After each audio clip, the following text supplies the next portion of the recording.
Hi, this is Ron Pinkerton from Thunderbird High School, and today I'm going to go through creating an assignment in Turnitin.com. So you have created your class, and now you want to assign an assignment for students to submit to Turnitin.com. So how you're going to do that is you're going to go into your list of classes and choose the class that you're going to create the assignment in. So you're going to click on that one. I'm going to use my test class here. Currently, I have no assignments listed, and so I need to add a new assignment. So I'm going to click on Add Assignment and wait for that to pop up.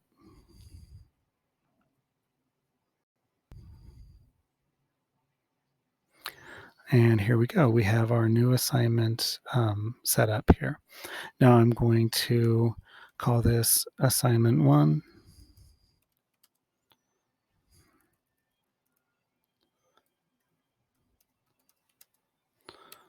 Assignment 1. And I'm going to make this worth 100,000 points.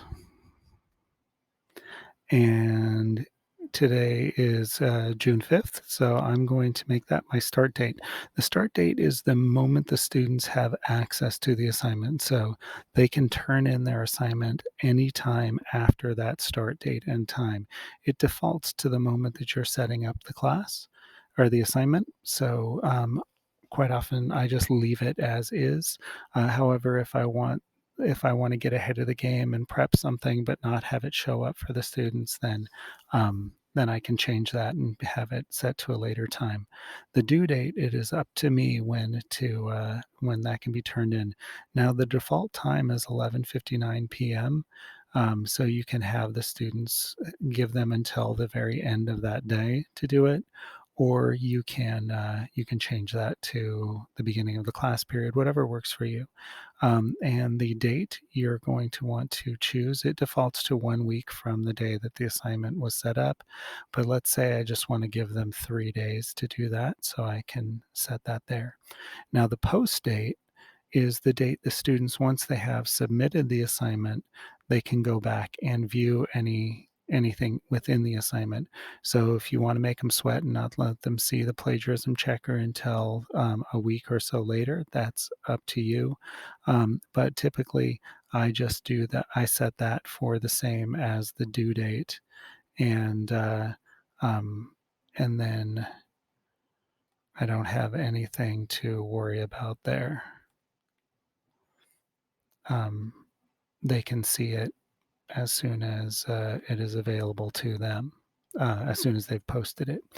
Now, you have two options here. You can allow only file types that Turnitin can check for similarity. So if you're worried about the plagiarism checker, then you set that so that they can only turn in those file types. Clicking here will allow any file type. So that is really up to you. Primarily, I keep it on there because that's going to accept most Google type of files, and those are the ones that my students are going to be submitting. Then we have our optional settings. Now these you going to want to get used to. So you have a place for some extra instructions. Do you want them to be able to submit assignments late? I recommend clicking yes. It's going to flag an assignment as being late. But if you have a student who is absent for an extended absence or for some other reason, you want to give them the option to submit it late. And then just keep track of when those were submitted. There will be a red flag in your gradebook on that. Similarity report. This is how we check to see if something has been plagiarized. Use that for those essays, those assignments that they may be tempted to do that for. However, if you're having students fill out something that is very formulaic that you've given them given multiple students and big chunks of that are going to be the same, then you may want to uncheck that. If the students are aware that the plagiarism checker is going to be on and those are going to be high percentage plagiarized, and you don't and they're fully aware of that, then you can pick whichever way you want to do that. um, so you can set this for the students to be able to see their similarity report the moment it is um, it is submitted so that they can later go back and resubmit if they'd like.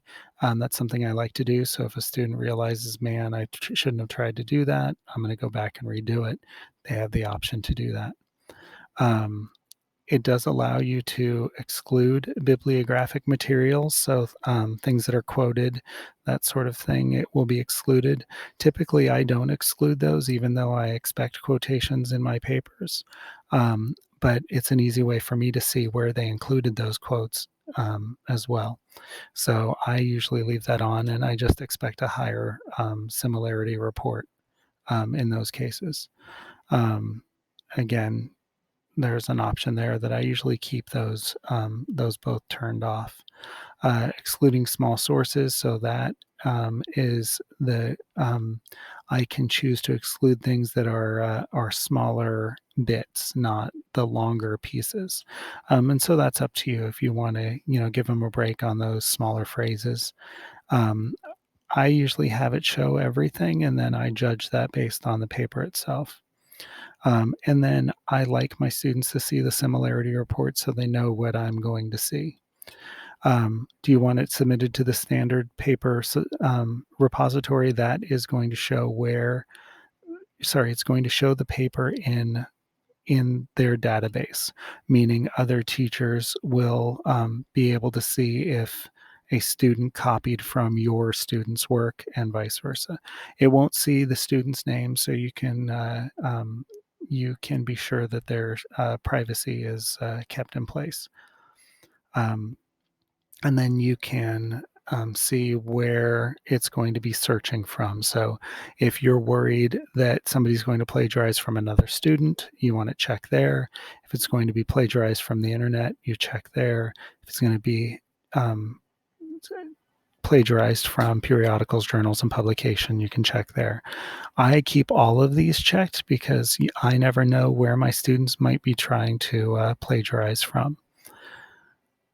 All right, now we have the rubric option, so you can create a rubric for the assignments. I have a pretty wide variety of rubrics that I've created for my students, and then we have some district rubrics as well. So you can choose one, or you have the option of grading it on your own. So whatever works for you. There's a grammar checker built in to turn it in that's going to check the student papers, and it'll flag those in purple for the teachers. And it's not always right. It's not perfect. So I wouldn't base grades off of what shows up there. You still want to review, but it is a nice way to quickly see if there are serious problems with the paper. And then this is going to give you like the options that you can have it check for, which dictionary you want it to use, and which categories you want it to check. And so these are your options for in creating the assignment if you want to go into those special features there. At that point, once I have everything in order, I have my due dates, I have my number of points, all of those things, I'm going to click submit. And once I've clicked submit, you will see this assignment pop up in the class, and these students are ready to go. They're ready to start submitting those papers. Oh, I was wondering if that was going to happen. Let's make that worth 100 points instead of 100,000. It maximizes at 1,000 points there. So I changed that one setting, and now you're going to see that pop up here into our class. So now I have my paper, my start date, my due date, my post date, and then the number of papers submitted. Now I have 0 students in this class, so I see 0 papers submitted at this point. I can view the assignment to go back and look at it, or I can edit the assignment, submit. I can submit a paper for a student, and I can delete an assignment if I would like. And there you go. That is creating an assignment in Turnitin.com.